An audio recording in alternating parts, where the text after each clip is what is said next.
The first light of dawn stretched across the English Channel, illuminating the jagged coastline of Britain. The air was thick with the brine of the sea, and a heavy stillness hung over the land.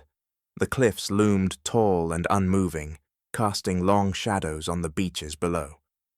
Far above, the constant hum of engines echoed as German reconnaissance planes skimmed the skies. In their sleek designs, the Luftwaffe pilots surveyed the terrain, their eyes scanning the horizon. Below, the coastal defense system remained a quiet enigma, one that would soon prove vital. The pilots, with their sharp eyes trained on the distant towers that rose from the cliffs, took little note of their significance. From their vantage point, the structures were nothing more than tall, metallic masts. Silent and harmless, the Luftwaffe pilots made their reports, dismissing them with a mere chuckle. Radio masts, they said, of no importance. For the moment, their confidence was unshakable. The Channel was theirs to cross, and Britain was vulnerable. They had seen nothing to worry about. Meanwhile, below, in the dimly lit operations rooms scattered across southern England, a different kind of battle was taking place. RAF operators, their faces illuminated by the soft glow of radar screens, sat hunched over dials. A low, almost imperceptible hum filled the air as static and radio signals shifted on the monitors. For hours, nothing appeared. Then, a single, faint blip emerged from the depths of the screen. The operators froze, their eyes fixed on the ghostly mark. Seconds later, dozens more followed, scattered across the radar like shadows coming to life. A calm voice crackled through the radio, clear and precise, with a sense of quiet urgency. Angels 20, heading north. The operators knew exactly what they were seeing. The Luftwaffe, confident in their own superiority, had failed to notice that the British had built an invisible shield. The chain of radar stations, now fully operational, had come to life. What had once been dismissed as a useless series of towers was now Britain's first line of defense, the radar network, an innovation that would soon change the course of the war.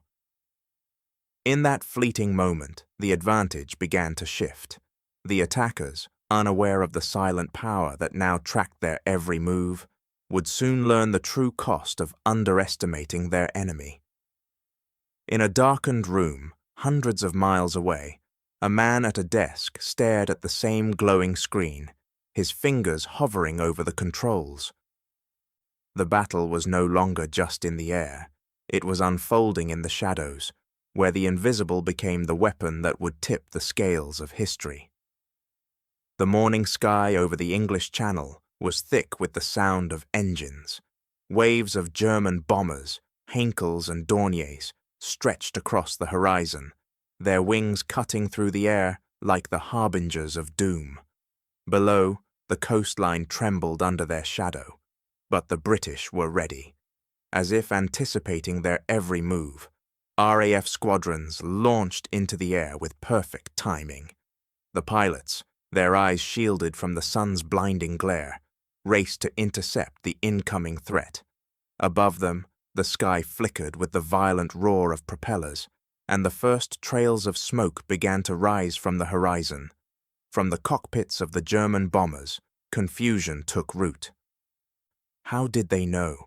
How could the RAF always be there, waiting just in time to meet them in the clouded skies? Each intercepted strike felt less like a mere coincidence and more like an impossible foreknowledge. The Luftwaffe crews, seasoned and confident, had grown accustomed to their own superiority, yet this new challenge was something they couldn't explain. What was this invisible force that seemed to predict their every move? They had no answer, only growing frustration. Over London, the air turned black with smoke as the first waves of bombs fell. The city's streets were swallowed by fire and dust, a chaotic scene of destruction. But even amidst the inferno, the RAF never seemed to vanish. Time and again, British planes surged through the smoke, defying expectations, picking off German bombers with deadly precision. The Luftwaffe had come to break Britain, to strike at the heart of its defiance, but the city below seemed unyielding, like a fortress that would not be breached. In the command rooms of the Luftwaffe, the air was thick with disbelief. Reports came in, but they were dismissed as nothing more than fantasy. Radio detection, they scoffed. A myth. They failed to understand that Britain's new weapon was not something that could be seen or touched, but something far more elusive, a network of radar stations stretching from the cliffs to the heart of the country. Hitler, resolute in his plans, still believed victory was within his grasp. He had vowed to break Britain in weeks. What he didn't know, however, was that he had already lost the one thing that had kept his air force dominant, the element of surprise. In the heart of Berlin, even as the bombing continued, the reality of this new invisible defense had yet to fully sink in. The war had changed, but neither the Führer nor his generals fully understood how. 5 years before the skies would be filled with the roar of German bombers, a quiet government lab nestled along the desolate coastline of Orford Ness in Suffolk became the birthplace of something that would forever change the nature of warfare. Inside, Robert Watson Watt, a scientist with a mind for both physics and the future, stood before his instruments, deeply focused. The air around him was still, save for the hum of equipment that seemed almost alien in its quiet complexity. Here, in this remote laboratory, Watson Watt began experimenting with radio waves and aircraft echoes, a seemingly simple inquiry that, by design, was destined to unravel a military puzzle that had eluded nations for centuries. The Air Ministry, eager for results, had tasked him with an outlandish idea, the creation of a death ray. But what Watson Watt uncovered was something far more unusual and far more powerful. Rather than developing a weapon that would strike down enemy aircraft from the heavens, he devised a means of hearing the sky itself. Through the careful manipulation of radio signals, Watson Watt's machine could detect aircraft long before they became visible to the naked eye. It was not a weapon of destruction, but a system of defense, a radar system capable of revealing the hidden, of turning the air itself into an open book. In February of 1935, a test involving a bomber was conducted to prove the machine's validity. The results were conclusive.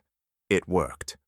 With the steady pulse of radio waves, the machine could detect the approaching aircraft from miles away, well before they ever crossed the horizon.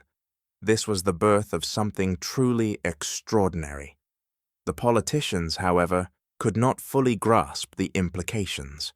The concept of seeing through the sky was so foreign, so inexplicable, that many regarded it with skepticism. But to a small handful of engineers, the idea became a spark. They knew they were witnessing the dawn of a new age. Soon, these engineers began their work in earnest. They built the first line of towers, stretching from the far reaches of Scotland all the way down to the southern coast of England. They named it Chain Home. It was the first radar defense network in history, a bold vision made real by the quiet persistence of men and women who understood that they had, perhaps unknowingly, created the very tool that could determine the outcome of a war that had yet to come. Yet, even as they constructed this invisible shield, none of them could fully fathom just how much it would change the world. The idea of a defense system that could see through the air seemed so improbable, so strange, that even its creators could hardly predict its monumental impact. By 1939, the world had seen the rise of a new kind of warfare, one that was defined by the dominance of the skies. For Germany, the Luftwaffe had become more than just a military branch. It was the embodiment of the Reich's ambition. The Air Force was sleek, powerful, and terrifyingly efficient. Beneath the command of men like General Albert Kesselring, the Luftwaffe had perfected the art of aerial warfare. It was modern, organized, and above all, ruthless. In a world where battles were won by the swiftest and most brutal, Germany believed its mastery of the air would guarantee victory. The world, they were convinced, was theirs to conquer. The pride of the Reich could not be overstated. To the German High Command, the Luftwaffe was not just a weapon. It was a symbol of their technological and strategic supremacy. The bombers, the fighters, the dive-bombing tactics, all were designed to overwhelm, to terrorize, to erase any hope of resistance.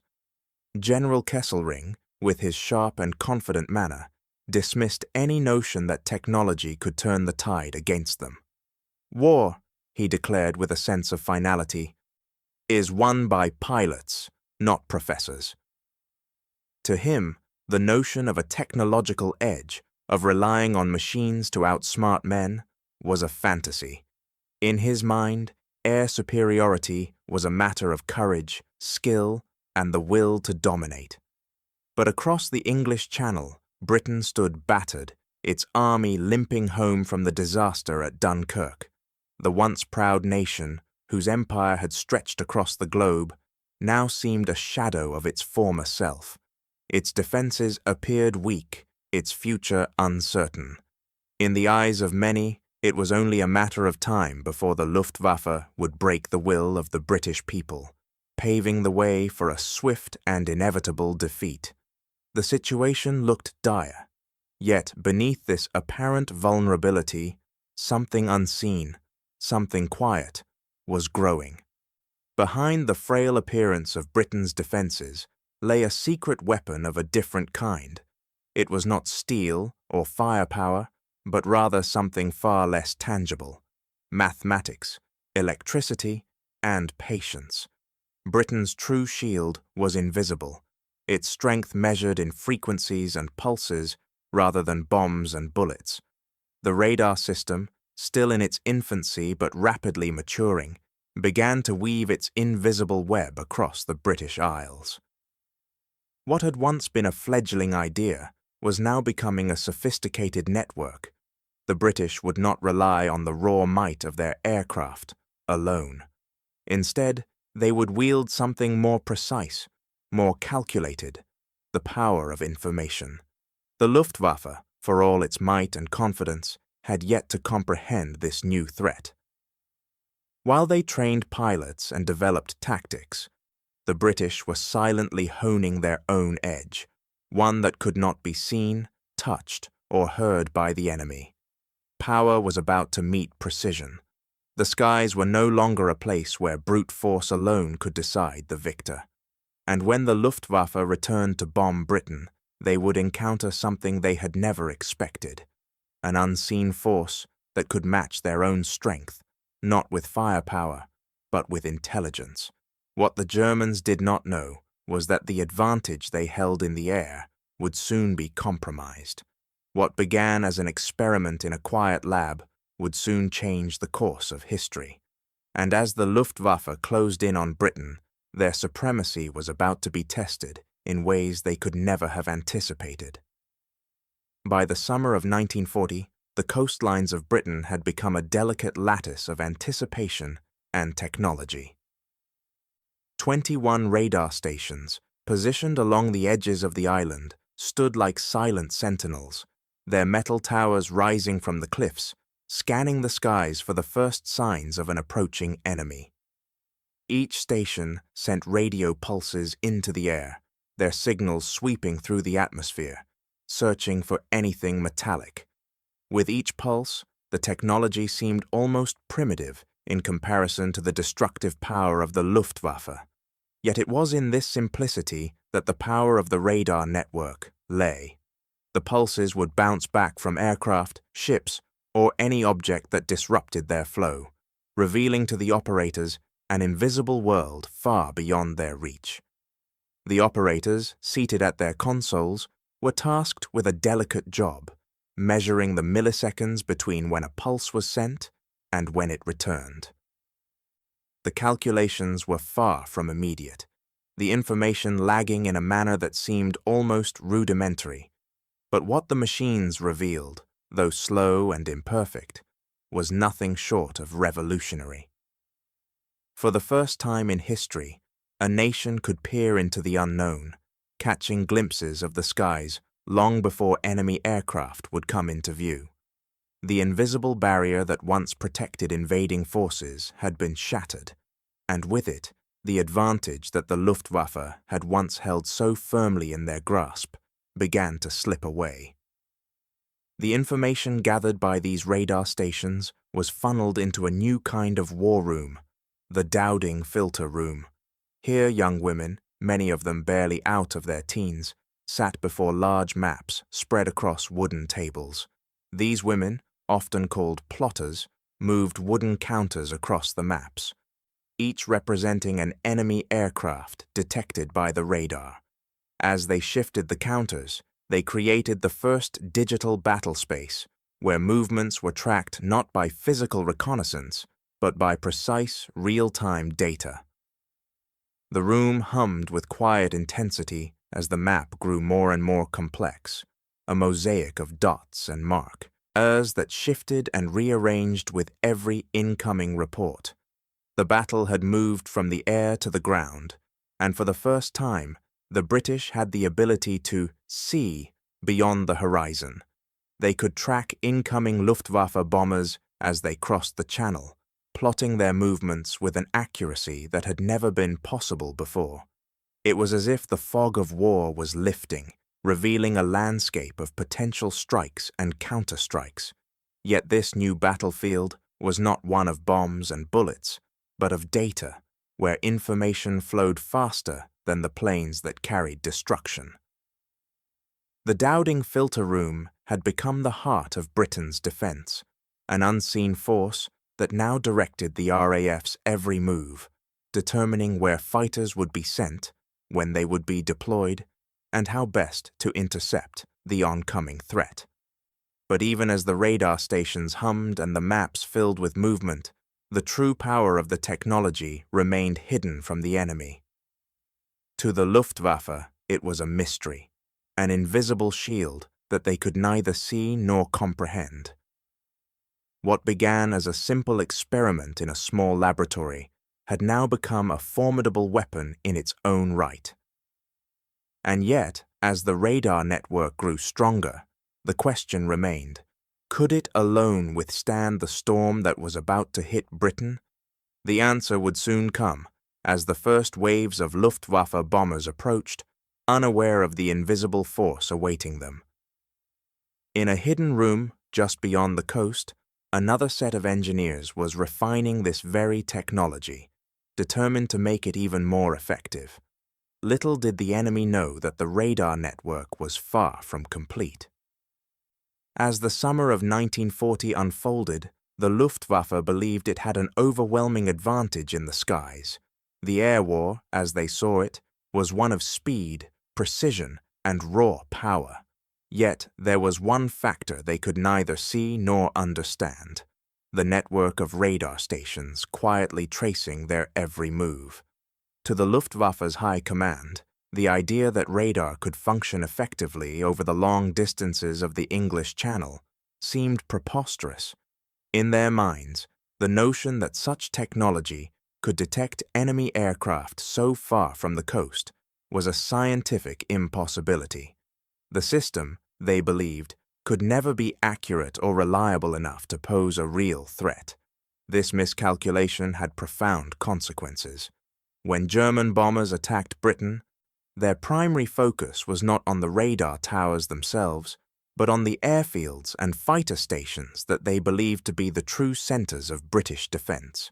Their attacks were aimed at disrupting Britain's air capability, not at the silent network that now worked tirelessly in the background. Time and again, the Luftwaffe wasted their efforts, dropping bombs on runways and hangars, oblivious to the invisible web that had already begun to tip the balance of power. The radar stations, seen as insignificant targets, were left largely untouched. The Luftwaffe had not yet realized that the real war was not being fought on the ground or in the skies, but in the ether, where radio waves danced between towers and fighter pilots alike. As the German planes returned to base, their pilots could not shake the feeling that something was wrong. The British seemed to know exactly where they were at all times, and their fighters were waiting for them, no matter how clever the Luftwaffe's tactics. Some of the captured German airmen spoke of a phenomenon they couldn't explain. They spoke of the British having mystical intuition, an uncanny ability to anticipate their moves. The pilots' stories, fueled by frustration, painted an image of an almost supernatural foresight. What they couldn't grasp was that the British were not relying on intuition, but on the precision of radar, a technology they could neither see nor understand. Back in Germany, this new reality was dismissed as a British bluff. Intelligence reports detailing the radar stations were waved away as exaggerations. The British can't possibly have such a system, they thought. It's impossible. To many in the Luftwaffe, the idea of radar was just a myth, another layer of psychological warfare to intimidate their forces. Even as their pilots continued to face relentless resistance, their arrogance blinded them to the truth. The towers, once ridiculed as telephone poles to heaven, were a symbol of their ignorance, an out-of-place curiosity that they had never taken seriously. Then a few of those towers were hit. The Luftwaffe, confident in their ability to cripple the British defenses, believed that a direct strike would end the radar threat. But when the towers were damaged, something unexpected happened. The repairs were swift, almost effortless. The system, it seemed, could not be disrupted in the way the Luftwaffe had anticipated. The towers were rebuilt not in weeks, but in hours. Their resilience, their ability to adapt, only strengthened the British resolve. The Germans, for all their might, never understood the system they were fighting against, and this misunderstanding would cost them dearly. As the battle for control of the skies raged on, the German pilots were left wondering, how could the British be so prepared, so persistent in their defense? What they didn't know was that the weapon they mocked would soon erase their advantage entirely. Radar, on its own, was a remarkable achievement, but it was useless without the means to act on the information it provided. The radar stations could detect enemy aircraft approaching from the horizon, but the real challenge lay in the coordination required to intercept these threats. British engineers and military strategists knew that radar could reveal the enemy's position, but without a system to direct the RAF's fighters to that position, the advantage would be fleeting. And so, in the heart of the war effort, a new innovation was born, the Ground-Controlled Intercept, or GCI. This revolutionary system would transform the radar network from a passive tool into an active defense, turning the invisible into something far more deadly. Fighter Command, the nerve center of Britain's air defense, began refining the GCI system, which allowed controllers to direct RAF pilots in real time. The GCI system was a delicate choreography of communication and timing. In a small, dimly lit room, controllers sat at their desks, their eyes fixed on radar screens. Their job was to guide the pilots through the clouds and across the open sky, using only their voices and the precise data transmitted by the radar towers. With each incoming report, they issued clear, calm commands.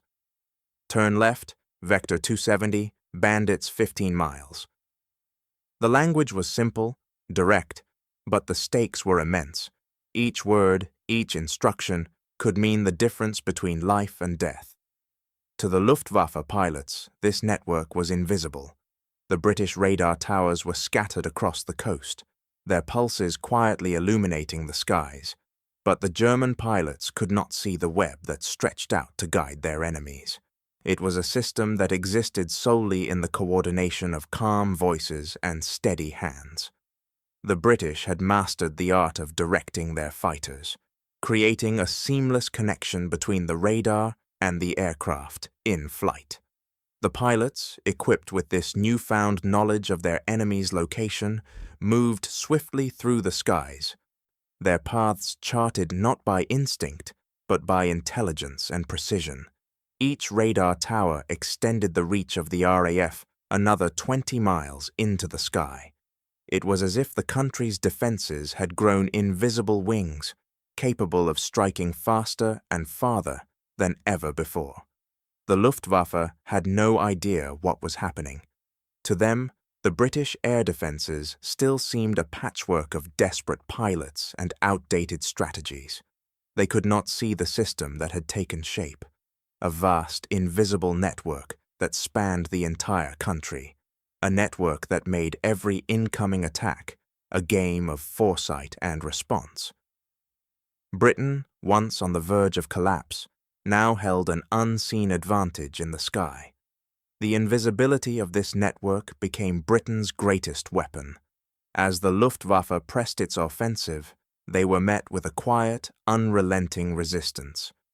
The radar and GCI system allowed the British to predict their movements, intercept their bombers with uncanny accuracy, and mount attacks that seemed almost preordained. To the German pilots, it felt as though they were being stalked by ghosts, their every move anticipated before they even made it. The fight, once dominated by brute force and speed, had now become a battle of intelligence, a battle Britain was beginning to win. But even as the system grew more refined and effective, the question remained, could this network, this invisible web of coordination, withstand the mounting pressure of the Luftwaffe's assault? The Germans would soon learn that the British had not only mastered the art of defense, they had also learned how to make their enemy's every move irrelevant. In the quiet hum of radar screens and the calm voices of controllers, Britain was shaping a new kind of warfare, one that would soon prove far more powerful than the Luftwaffe had ever imagined. And yet, even as this technological marvel took shape, there was another question lingering in the background. Would Britain's radar defenses be enough to hold off the coming storm? What the Luftwaffe did not yet understand was that their advantage in the air was slowly slipping away, and the network they could not see was about to turn the tide of the war. As the summer waned and the air grew thick with the scent of impending conflict, the Luftwaffe shifted its focus to London. The city, its streets pulsing with the heartbeat of a nation, was now the target of relentless bombardment. Every night, waves of German bombers, first 200, then 300, flew in at all hours, their engines roaring like thunder above a city that could scarcely fathom the destruction to come. The Blitz had begun. The air crackled with the sound of incoming explosives, each one a brutal testament to the Reich's belief that victory could be won through terror. London, though battered and burning, stood firm beneath the weight of the sky. Below, the radar stations hummed with precision. Operators, accustomed to the low, steady pulse of their machines, now watched with growing intensity as the dots on their screens multiplied with each passing hour. These were not single blips, but waves, clusters of enemy aircraft, all heading for the heart of Britain. In the cramped operations rooms, the air was heavy with concentration. Each operator knew the cost of every second. The bombers were approaching faster than ever, but the British response was already in motion. The radar stations had not only detected the planes, they had mapped their paths, their formations, and their intentions. And with each report, Fighter Command moved into action. The civilian population, caught in the unrelenting torrent of bombs, sought refuge in the underground shelters. It was here that Londoners huddled together, their lives suspended in the dark as the city above was engulfed in fire and smoke. But amidst the chaos, the RAF pilots lifted off. In the skies above, the Spitfires and Hurricanes climbed through the smoke and clouds, guided not by chance, but by the steady hands of radar operators below. The once tedious task of navigating the smoke-choked skies was now a refined art, as controllers relayed their positions with quiet precision, guiding the pilots to intercept the bombers that would otherwise have gone unnoticed. Fighter Command, despite the fury unleashed by the Luftwaffe, held firm. Dowding, with his characteristic resolve, refused to scatter his squadrons. The RAF, though outnumbered and outgunned, had something far more valuable than sheer numbers: confidence. Confidence in their radar network, which was now their lifeblood. The towers, though silent, were the eyes and ears that held the key to Britain's survival. Dowding knew that while the enemy might strike London night after night, the British fighters would always be there, waiting, guided by the invisible hand of technology. In the face of destruction, the network provided a lifeline that allowed Britain to continue the fight. Meanwhile, in Berlin, German generals boasted of the coming victory.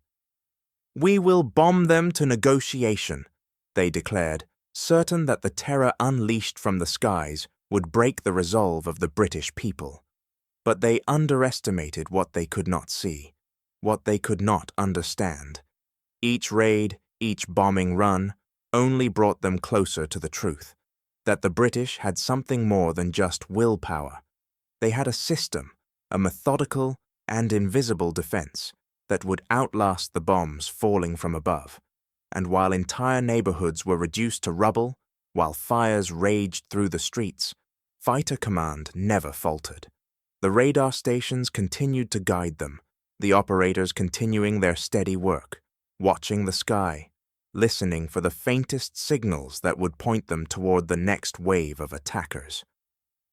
The Luftwaffe, for all its might, could not break the will of a nation that had learned to fight in the shadows, with an unseen weapon that the enemy could neither touch nor comprehend. As the bombers continued to arrive night after night, the question remained: could the Luftwaffe break Britain's resolve, or had they awakened a force that would make their own destruction inevitable?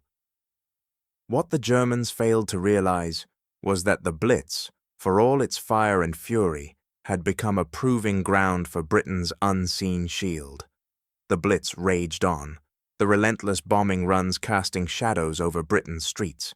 Yet as the Luftwaffe's bombers made their way across the Channel, they found themselves facing an adversary they had not anticipated, not one made of steel and flesh, but of mathematics and technology. Desperate to regain the upper hand, the Luftwaffe turned to radio navigation beams, an experimental technology that would allow their bombers to find their way to their targets in the blackened skies of night. Two systems, Knickerbein and X-Gerate, were developed in secrecy, designed to give German bombers the precision to strike deep into the heart of Britain without ever seeing the ground below. These beams, invisible to the naked eye, guided their aircraft through the night, providing a false sense of certainty to the crews navigating the skies. But the British were watching. They had seen the early signs of the German innovation and moved quickly to counter it. In a matter of weeks, British scientists and engineers developed methods to jam the German signals, rendering the beams useless. What had been a simple navigation tool for the Luftwaffe became another target in a high-stakes technological chess match. The Germans, confident in their newfound advantage, had underestimated the British resolve. Every countermeasure the Germans introduced was met with a swift response, as Britain's radar and radio warfare capabilities grew ever more sophisticated. The lines of battle had shifted from the skies to the ether, where waves of electromagnetic energy now played a crucial role in shaping the course of the war. It was no longer a battle of bullets alone. Both sides were locked in a war of deception and counter-deception, where every move had a counter, and every new weapon would soon be met with an opposing force designed to nullify it. The British radar network, which had already proven its worth in guiding the RAF's fighters during daylight, expanded into the realm of night defense. The AI Mikeka stepped forth, a new radar system specifically designed for night-fighting aircraft, gave the RAF an astonishing new advantage. For the first time in history, British night fighters could see in the darkness, their radar-guided systems giving them the ability to intercept German bombers, even when the night skies were thick with smoke and fire. What had once been a war fought under the light of day was now being waged under the cloak of night, with both sides using technology as their sharpest weapon.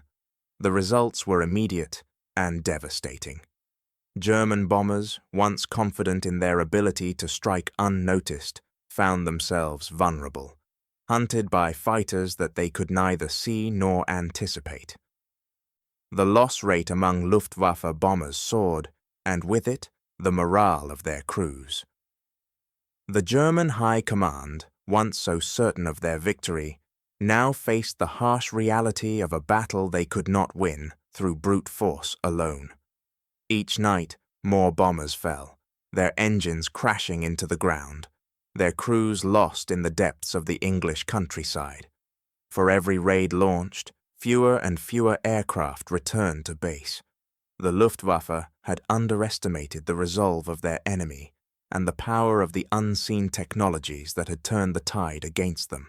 The psychological toll on German pilots and crews was becoming apparent. What had once been a carefully calculated and seemingly inevitable path to victory now felt like a long, drawn-out struggle against an invisible force. Each bomber sortie, once a routine mission, had turned into a harrowing gamble. The uncertainty of the night skies, once a space of opportunity, now seemed like a death trap. For every attempt to strike, there were fewer successful returns, and with each failed mission, the Luftwaffe's morale eroded. As the months stretched on, a new realization began to take root within the ranks of the German airmen.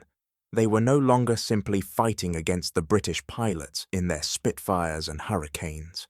They were now fighting against an invisible enemy that operated through waves of radio signals and radar pulses, and they had no way of defeating it.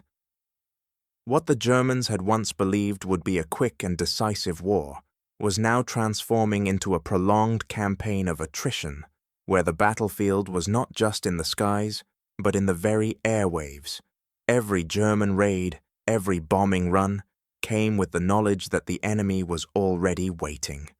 The radar stations and jamming signals, which they had once dismissed as technical curiosities, were now the deadliest weapons in the fight for Britain's survival. As the losses mounted, a haunting question began to echo through the Luftwaffe's ranks. Would they ever find a way to break through Britain's technological shield? Or had they, in their haste, unleashed a force they could not control? What they did not know was that the weapons they had dismissed as mere distractions were the very tools that would ultimately break their aerial supremacy. Mid-September 1940. The Luftwaffe had fought hard, but the battle for Britain was slipping from their grasp.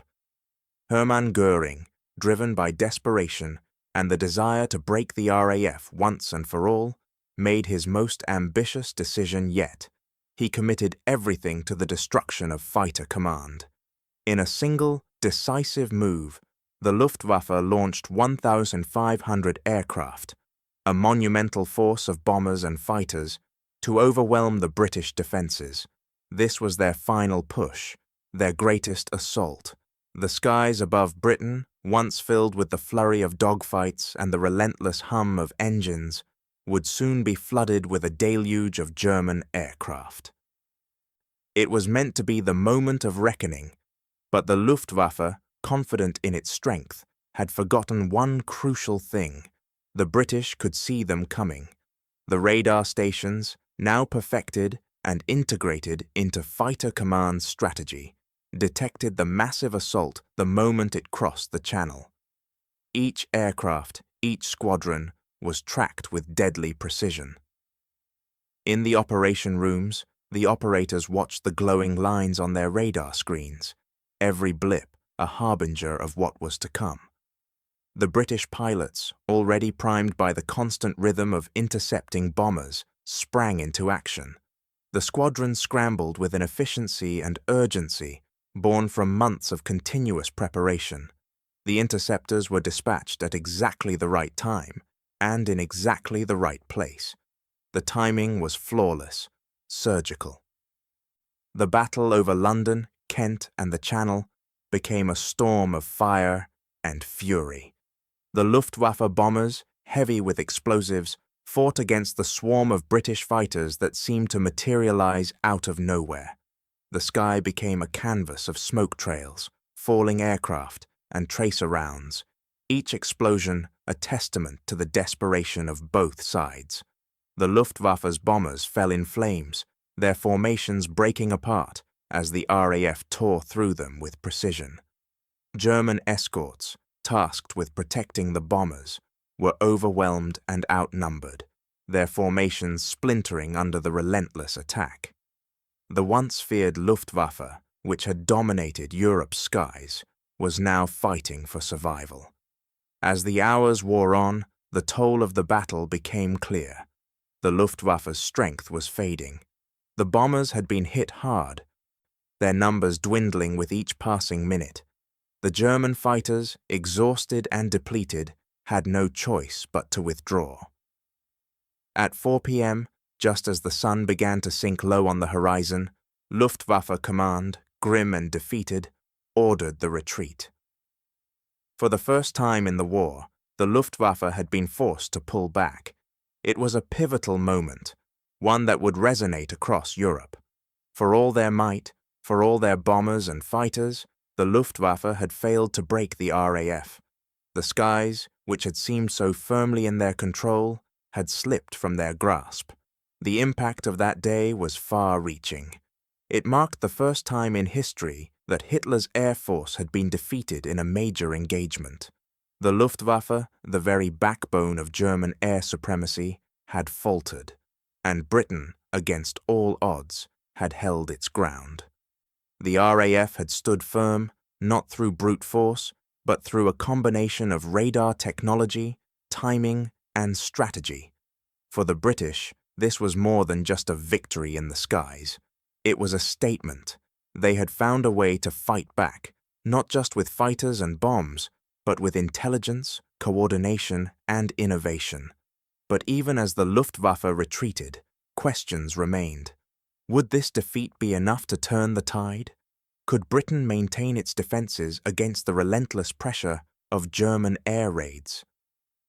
The battle was far from over. The Luftwaffe, though wounded, was not broken. But for the first time, Britain had gained a sense of hope.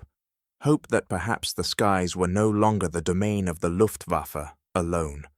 What they didn't know was that the cost of this day's battle would have repercussions far beyond the skies.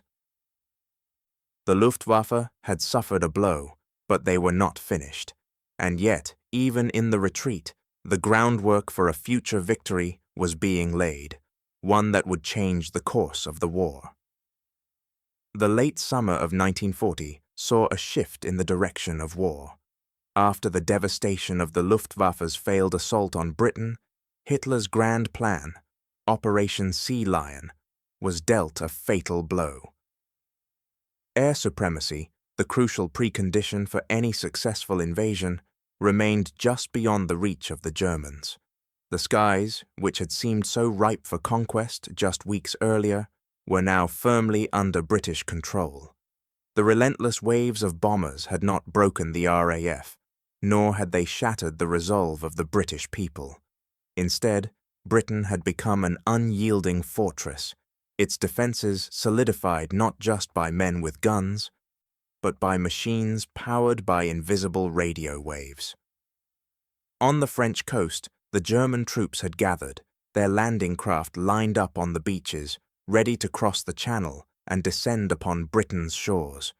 Yet as the days dragged on, these craft remained unused, gathering rust beneath the ever-present weight of the British resistance. The once promising invasion plan began to disintegrate, the mounting failures of the Luftwaffe making it impossible to even contemplate a successful landing. The radar towers, which had played such a pivotal role in the defense of Britain, stood unwavering, their silent vigilance stretching across the coastline, immune to the bombs that had rained upon them. These sentinels, once ridiculed as trivial, had become an impenetrable force, an unseen shield that had altered the course of the war. As the invasion plans faltered, Hitler's frustration reached its peak. In his command rooms, he raged at his generals, his words heavy with disbelief and fury. "We have been betrayed by technology," he shouted, unable to comprehend how his forces, poised to claim victory, had been thwarted by an innovation he could neither understand nor outwit. The machines that had tracked his bombers, that had guided the RAF into the skies with impeccable precision, had turned the tide against him. It was a humiliating blow, a defeat not at the hands of soldiers, but at the mercy of a technology that to the Germans seemed almost mystical. The very thing they had dismissed as a mere distraction had become the weapon that broke their superiority. In Britain, the victory was celebrated, but its implications stretched far beyond the island's shores. The survival of Britain ensured that the rest of the world would have time to respond. In America, factories roared to life, preparing for a war that now seemed inevitable. On the Eastern Front, the Soviet Union began to awaken from its slumber, slowly preparing for the storm that was to come. Britain's defiance had bought them time for the world's great powers to arm themselves, to prepare for a conflict that would soon engulf the globe. And as the RAF took to the skies, and as the radar towers stood firm along the coast, the hinge of the 20th century was set into motion. The Battle of Britain had not only saved Britain, it had set the stage for the global confrontation that was yet to come. The machines that had guided Britain's victory, the radar, the radio waves, the quiet calculations of engineers and operators, had ensured that the island empire would survive. In the coming years, these very machines would be replicated and refined, but in that moment, they were the unsung heroes of a battle that had changed history. What began as an experiment in a small lab had become a force capable of shaping the future of the world. And as the German soldiers along the French coast packed up their gear and returned home, the world watched and waited for the war to continue. The question remained, would the Nazis learn from their mistakes, or would they continue to underestimate the power of the invisible, the unseen forces that could turn the tide of a war? The radar stations had once been the cornerstone of Britain's defense, but as the war raged on, new challenges awaited. What they didn't know was that the very technology they had dismissed would soon reshape the future of warfare entirely. The Battle of Britain had ended, but the war was far from over, and the machines of radio waves, quiet, unseen, would continue to play a central role in the battles to come. As the bitter winds of winter began to bite in late 1940, the Blitz continued its relentless assault on Britain. Yet, with each passing night, the purpose of the bombing raids began to fade. What had started as a strategy to break Britain's spirit, to force a surrender, now felt like a futile repetition. The Luftwaffe's tactics had shifted, and the bombs that fell upon London, Coventry, and other cities no longer held the same terror. The German crews, despite their best efforts, began to describe an inexplicable phenomenon. Swarms of fighters appearing from nowhere. They were being intercepted before they could even approach their targets. The skies, once thought to belong to the Luftwaffe, were now the domain of the RAF, and this new reality was confounding to those who had relied so heavily on their own dominance in the air. The British losses remained high, as they always had in the early days of the Battle of Britain. Yet, despite the ongoing carnage, the British system, born of innovation and quiet perseverance, endured. Chain home, the radar network that had first given the RAF its critical edge, continued to expand. New stations were established along the northern and western coasts, stretching Britain's defense further, and the once small network of radar towers now spanned the entirety of the island. The radar screens, still flickering with the quiet hum of static, became the lifeblood of the British defense. Each blip, each new signal, was an opportunity to intercept, to respond, to fight back against the invisible enemy in the sky. Meanwhile, across Britain, the civilian population endured the hardships of war. Children slept in shelters, their faces pressed against the cold, while above ground, operators in dimly lit rooms continued their work, eyes fixed on radar screens, fingers poised above dials. The work was tedious, often thankless, but essential. These screens, though rarely seen by the public, were the unseen eyes of Britain's defense, guiding fighters into the air, tracking incoming bombers, and providing the intelligence necessary for each new strike. The war, now in its second year, had entered a new phase, one that was no longer merely defined by dogfights in the sky or bombs falling from above. The fight had become radar-guided, data-driven, relentless. The once clear lines between visible warfare and invisible strategy had blurred beyond recognition. The invisible war had replaced the visible one. It was no longer about what could be seen with the naked eye, the bombers or the fighters, but about the signals, the pulses, the calculations made by unseen machines that drove the course of the battle. Britain's survival, its ability to endure the Blitz, was now inextricably linked to the radar network that spanned the nation. The German bombers, unable to see the radar towers or understand the system guiding Britain's defenses, continued their raids, unaware that every move they made was being anticipated long before they ever crossed the Channel. The Luftwaffe, despite its immense resources, was now fighting a war it could not see or understand. And yet, even as the radar-guided system proved itself more resilient with each passing week, questions remained. Would Britain's defenses hold against the continued onslaught of bombers? Could the radar network continue to evolve and adapt to the growing threat? And how long could this invisible war continue before it too, like all things, became vulnerable to new forces, new technologies? What Britain had achieved through its radar network was nothing short of revolutionary, but could this technological edge remain long enough to secure victory? The war was changing, and with it, the very nature of how battles were fought. For the first time in history, the skies over Britain were not controlled by the might of military aircraft alone. They were controlled by the quiet, invisible power of radio waves, guiding the British fighters that intercepted the German bombers long before they could inflict damage. The invisible shield was more than just a technological marvel. It was a symbol of the British determination to survive, to fight not with brute strength, but with intelligence and innovation. And as the months passed, it became clear that this invisible war, this battle fought in the airwaves, would define the future of conflict for years to come. Yet, as the war shifted into this new, invisible phase, the question remained, would the Germans find a way to break Britain's radar network, or would the very technology they had once mocked continue to shape the outcome of the war? And as winter deepened, the conflict began to feel less like a traditional war and more like a struggle between unseen forces, with the fate of nations resting not on bombs, but on waves of energy moving through the air. The war was far from over, and the invisible battle was only just beginning.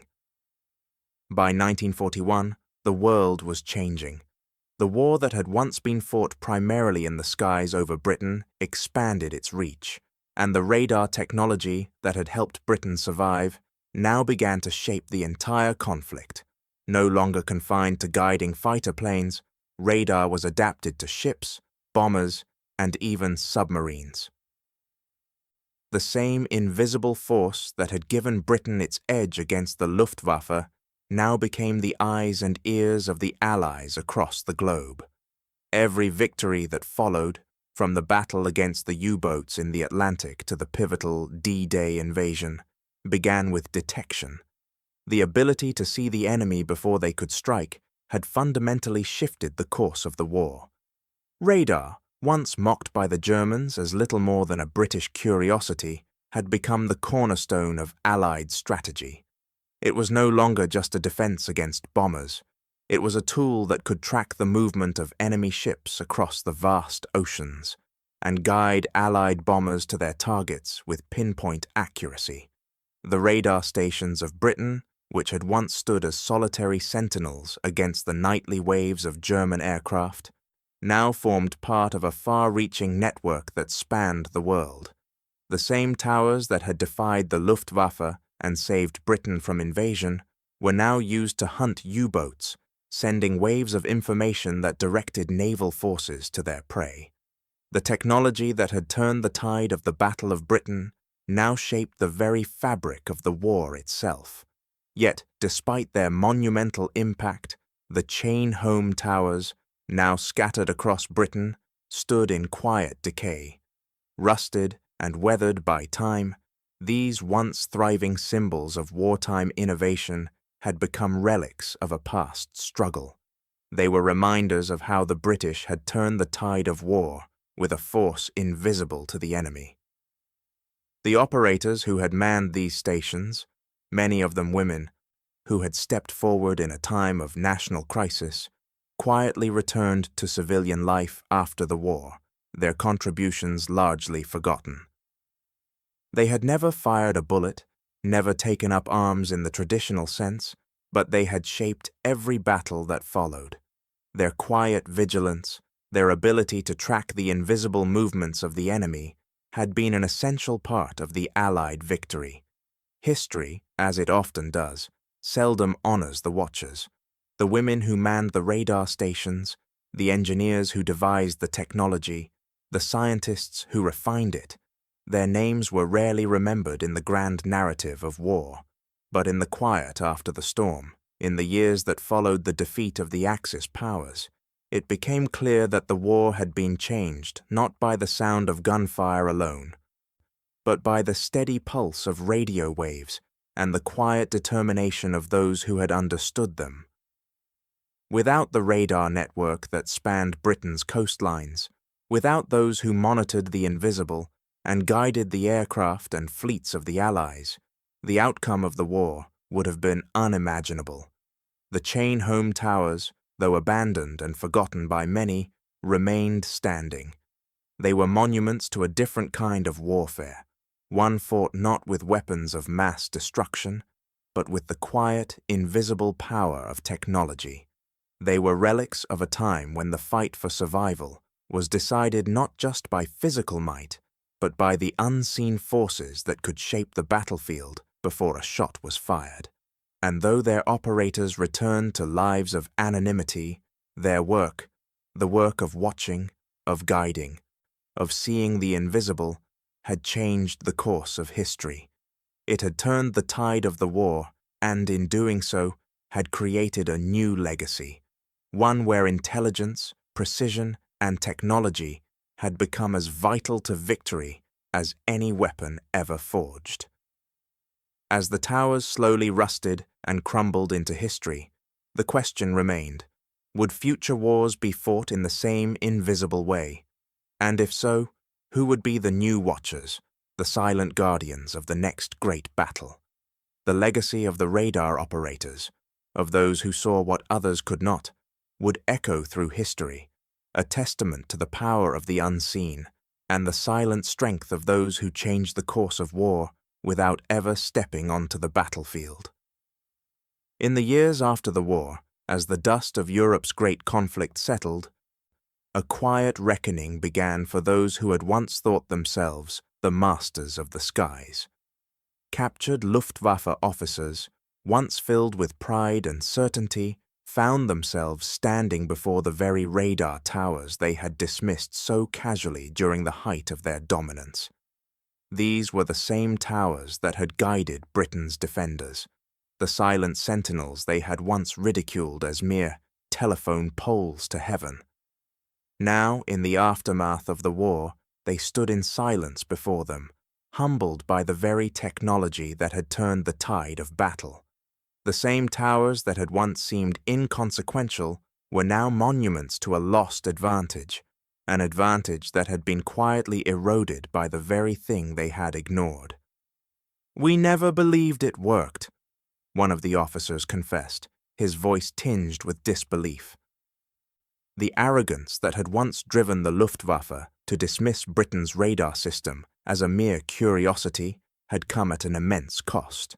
Now, standing before the physical remnants of that technology, the officers understood the full extent of their miscalculation. They had fought blind, relying on the dominance of their bombers and fighters, believing that sheer force would win the war. But Britain had seen beyond the veil, had used the unseen to guide their fighters, to intercept their bombers, to track their every move long before they could strike. The Germans, with all their technical prowess, had underestimated the power of this quiet innovation, and in doing so, they had sealed their own fate. The reports that had reached Berlin during the war, detailing the growing effectiveness of Britain's radar network, had come too late to change the course of events. The Germans had been slow to adapt, too entrenched in their own arrogance to fully comprehend the significance of the new technologies being developed by the British. By the time the full extent of the radar network's impact became clear, the Luftwaffe had already suffered irreversible losses. The pilots who had once dominated the skies over Europe now found themselves caught in a deadly game of cat and mouse with an enemy they could neither see nor understand. Their air superiority, once thought unassailable, had crumbled under the weight of a technology they had failed to respect. It was a moment of profound reflection, a bitter realization that it was not their willpower, nor their advanced bombers or fighters, that had determined the outcome of the war. It had been science, the quiet, invisible power of radar waves, that had tipped the balance in Britain's favor. The Luftwaffe, for all its strength and experience, had been blind to the reality of this new kind of warfare. They had underestimated the British ability to adapt, to fight not with sheer might, but with intellect and innovation. The machines they had dismissed, the towers they had ignored, had become the unsung heroes of a battle that had reshaped the future of warfare. As the German officers stood in the shadow of these towers, it became clear that their arrogance had cost them more than just the war. It had deprived them of the chance to recognize and adapt to a new form of warfare, one where technology could decide the outcome, not simply firepower. In the end, it was not the strength of the Luftwaffe that had secured victory for Britain. It was the quiet, persistent ingenuity of those who had turned the invisible into a weapon, who had used the airwaves, the radar pulses, and the quiet guidance of operators to see what others could not. The skies, once controlled by the Luftwaffe, had now been reclaimed by a new kind of power, one that could not be seen, touched, or fought with conventional weapons. The legacy of Britain's radar network, of those towers that stood as silent sentinels along the coast, would live on in the history of the war. The Germans, for all their pride and superiority, had been outmaneuvered by technology, and in the quiet aftermath of defeat, the Luftwaffe officers, standing before the towers they once dismissed, realized that the war had been lost not on the battlefield, but in the invisible waves of radio signals and the quiet brilliance of those who had seen beyond the horizon. In the years to come, the world would move forward, and the lessons of the war would continue to shape the future of military technology. But the question lingered: how many other battles, how many other wars, would be decided by the unseen forces that lay hidden beneath the surface? What other invisible technologies might rise to change the course of history again? What the Germans had learned too late was that in the world of modern warfare, it was no longer the willpower of the strong who decided the battle. It was the quiet hum of innovation, guiding the fight from the shadows. In the end, the Battle of Britain was not won by sheer numbers or the deafening roar of warplanes in the sky. It was not the heavy artillery or the strength of armaments that turned the tide, nor the loud clamor of bombs and gunfire. No, the battle was won by something far quieter, more subtle, yet infinitely more powerful: the steady, rhythmic pulse of radio waves and the unwavering patience of those who understood them. The technology that gave Britain its edge was invisible, operating in the background, out of sight, and often out of mind. The radar towers, which had once been ridiculed and underestimated, now proved to be the linchpin of survival, the silent sentinels that guided the nation through the storm. Their contribution, though uncelebrated, was profound, shaping every interception, every dogfight, and ultimately every victory in the skies. As the battle raged, the Germans, who had always prided themselves on their technological and military supremacy, mocked what they could not understand. Radar, they believed, was a mere curiosity, an unreliable tool that could never match the brute force of their bombers and fighters. Their commanders scoffed at the British technical toys, dismissing them as little more than distractions. To them, the radar towers were inconsequential, irrelevant to the overwhelming might of their Luftwaffe. But in their arrogance, they missed the point entirely. It was not the raw power of their machines that would decide the outcome of the battle. It was the intelligence, the foresight, and the precision provided by those humble towers. What the Germans failed to grasp was that it wasn't their bombers that dominated the skies. It was the unseen technology guiding the RAF's fighters with deadly accuracy. In the sky that the Germans believed they had claimed as their own, the balance shifted. The Luftwaffe's bombers, once unchallenged in their mission to break Britain's spirit, now found themselves hunted by an enemy they could neither see nor understand. For every raid they launched, more and more of their aircraft were intercepted before they could reach their targets. The invisible hand of Britain's radar network, and the skill of the men and women who operated it, turned the Luftwaffe's advantage into a fatal vulnerability. The air that had once been a realm of domination for Germany became a place of peril. The bombers fell from the sky in flames, their escorts powerless to protect them. The German commanders, who had once felt invincible, could only watch as their forces were torn apart, one by one. The towers that had once seemed so insignificant, those telephone poles to heaven, now stood as symbols of a new kind of warfare. They remained standing, silent but unbowed, as time passed, and the conflict moved into new phases. Though they were rusting, worn by years of use and weather, these towers would forever stand as silent witnesses to the turning point of the war. Their contribution, often overlooked and forgotten, had altered the course of history. They were the unsung heroes, the guardians of a nation's survival. And while the Luftwaffe had come to destroy, it was those same towers, invisible in their purpose, but unyielding in their resolve, that ensured Britain's resilience. The technology that had once been mocked had proven to be the key to survival. In the quiet aftermath of their defeat, the Germans could only reflect on what had gone wrong. They had underestimated their enemy, laughed at what they had failed to understand. But in the end, it was not the noise of war horn that had won the battle, but the quiet hum of radar pulses, the careful calculations of those behind the scenes, and the relentless persistence of a nation determined to survive.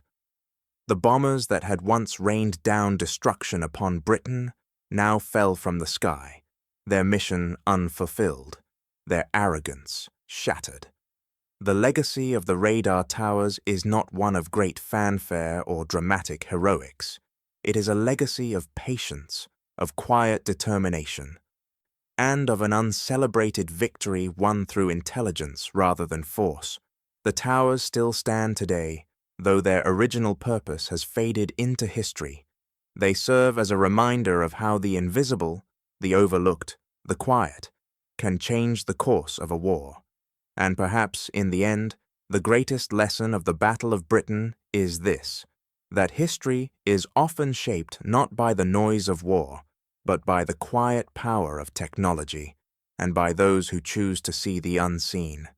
But what they didn't know was that this invisible power would continue to shape the battles to come, long after the roar of the Luftwaffe had faded from the skies.